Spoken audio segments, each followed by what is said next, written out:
Hi team, welcome to your next monthly training video. Today it's going to be on your aspirator, or also known as suction machine. So first off, this should look pretty familiar. It's already wrapped up, and Warehouse do a wonderful job of putting a short suction tube, the suction filter into another short suction tube. Also having our canister here as well, making it pretty easy for us to set up. So from here, we're going to pretend we have our machine wrapped up. We're going to either a family's home, facility, or boarding care. We're going to test our machine, get it ready, and we're going to explain it. So first off, I want to open this up. So once this is open, I want to make sure all my pieces are here. So of course this is all correct. I have my canister, I have my lid. So I need my long suction tube, I need a bulb tip yonker, and I also need the coiled suction catheter. So first off, I see our 6-foot suction tube. I see our coiled suction catheter and our bulb tip yonker. So thank you very much, Alan from Riverside. So let's go ahead and pick up this mess now. I'll make a pile right here for me. Okay, so my first course of action is, I could go ahead and start putting this together, but I'd rather test this first. It would suck to put all this together, test it, and realize my machine does not work. So everybody here, this should be your first thing. Get your power cord. Actually, let's take all this off. You should take your power cord off and make sure you can go plug it in. So let's go like this. Again, when you plug this in, here's your power cord. It should be directly in the power outlet. You want to make sure it's in the off position. So 0 is off, I is on.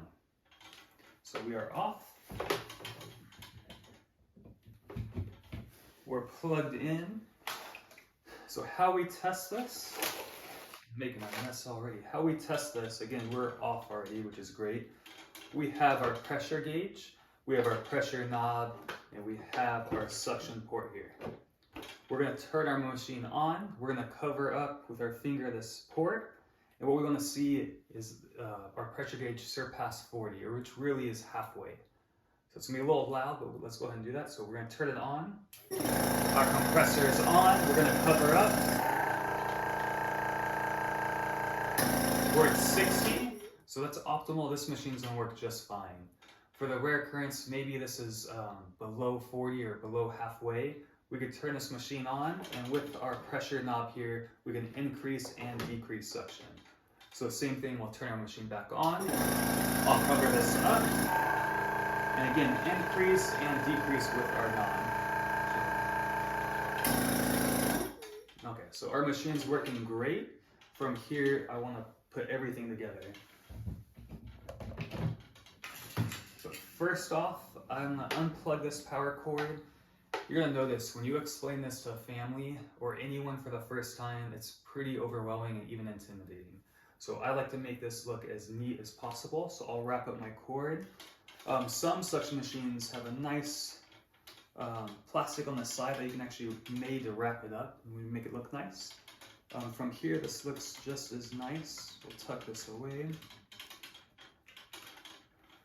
Again, the neater it is, it goes a long way. So our power cord's up, because again, I may be testing it here at this power outlet. Maybe I'm taking this to another room and I'm going to set it up over there. So again, at least now I know this machine works. From here, I'm going to put back on our short suction tube. So one short suction tube always goes our suction port over here to our machine. And on our canister lid, you're going to notice, you can't see, but this one here says vacuum. This other port says patient. Our short suction tube from our machine here goes directly to the vacuum port. There we go. I'm gonna make sure this lid's on tight, this cap is on, so we're looking pretty good. From here, I can open up. I have my 6-foot long suction tube. You're gonna notice both ports are exactly the same. So one's gonna go on the patient port, and the next one's gonna go to the bulb tip yonker. And all I have to do is just open up just a little bit, just enough so I can get this on. Okay. So from here, we're okay. That's what's tough too. Sometimes this tube just shoots out. It's ridiculously long and kind of scares the family. So you want to try to make this as neat as possible. This coiled suction catheter, I like to hide to the side. Really, this is an attachment for the nurse. I don't want them seeing it because they just get so overwhelmed. So it's kind of the last thing, and I'm gonna just kind of hide it in there as well. So I'll put this here for now. So I have all my tubes on nice and snug. Everything looks proper. I am ready to explain this. So I'm gonna bring the family members in, and again, this is what you should do. Always go and say, whoever wants to learn about any of this equipment, bring them in and I can talk about it. You don't want to tell one person, walk out the door, someone's like, hey, can you tell me too? And you're there talking to multiple people. So bring everyone together one time, say it once, and you can move on with your day. So everything looks good. I have the family members here. This is where we have our scripts, which you all should have. And for the rare occasion that you do not, talk to your site manager, because this is something you guys should know. So from here, this is your suction machine. This machine removes secretions and food out of a patient's mouth that they can't cough up themselves. This here is your power cord. You want to make sure it goes directly in a power outlet and never a power strip. And before you do that, you want to make sure it's in the off position. 0 is off, 1 is on. With any equipment we deliver, you can't, I know some people have the courtesy of just keeping an item there and just pointing. Really, I'm gonna bring them all my attention. I'm gonna show you every aspect of this machine. Whatever I'm talking about, I want you to see it. So get used to showing the family everything. So that's our on and off switch. We show them the power cord. So your suction machine should be on a hard, sturdy surface, and you have vents on the side. You want them to be free and clear because this is a compressor, it can overheat. And also, see, I try to label everything on this side. I want them to see everything I'm doing. So next we need a separate cup of distilled water. Why I'm doing that, I want them to see, like, I want an actual cup of distilled water next to this machine. If you're just talking about it, I've had some families think they put distilled water in here. So be very particular how you speak and actually show. So be animated, it's totally fine. So separate cup of distilled water right next to the machine, and now we can use this. So again, power cords directly in the power outlet. We're gonna grab our yonker. Back on the switch here, we're going to switch it to 1. And now that our machine's on, we can take our yonker, we're going to put it in a separate cup of distilled water for 1 second. That's going to prime this line, and it's going to prime this jar. After that, it's ready for use. So we're going to take our yonker, it's going to go in the mouth no further than the back of the teeth for 5 seconds. After that, it's going to go in the distilled water for a couple seconds. That's going to flush our line. We're going to repeat this process as needed in 30-second intervals.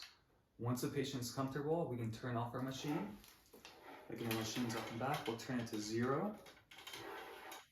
And we're going to set our yonker down. All the excess goes into our jar here, so we need to empty it.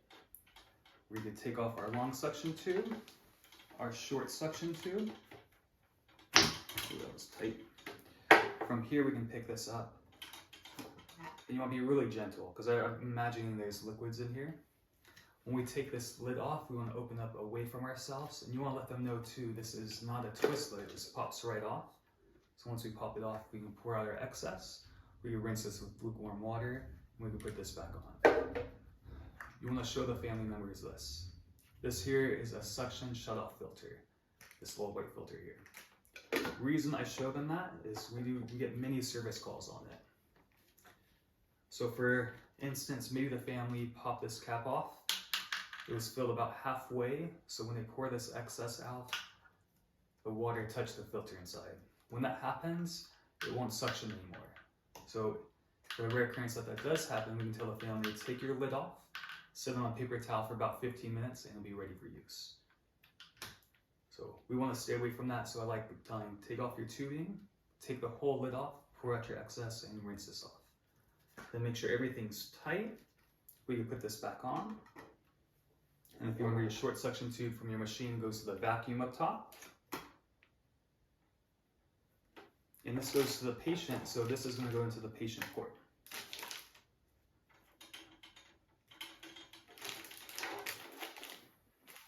And if they have any questions, answer them. You have to remember, we're delivering quality here. This is all brand new to everybody, so if you explain this, just have some patience. You may have to repeat this a couple times. And if I'm repeating it a couple times, I'm gonna go in my notes and say they're having a hard time retaining this information. So the next person who comes, they may have to explain this again. This whole process is overwhelming, so we just have to be there for them and explain this as best as possible. Okay, I hope this was helpful. The next video will be troubleshooting.